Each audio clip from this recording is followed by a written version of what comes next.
कई गो के कइल बार गोरी लगन में लगन भइल बारो सच बोल कई गो के कइल बारो कल कल गोरी शादी न त होई बर्बादी कल कल गोरी शादी न त होई बर्बादी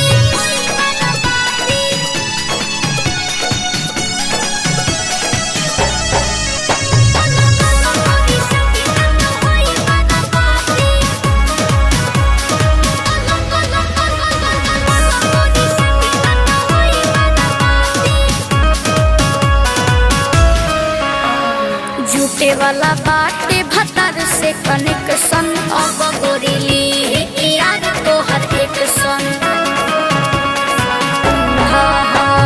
झूठे वाला बाटे भतर से कनेक्शन अब गोरीली यार तो हर एक सन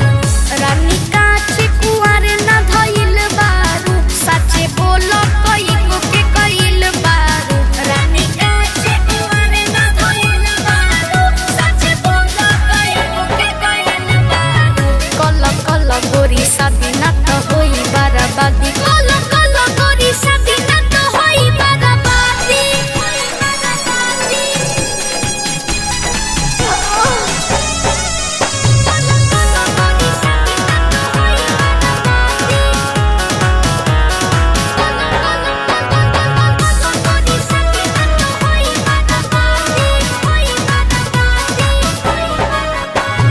कैले रहू गोरी सरनपुरी से अफेयर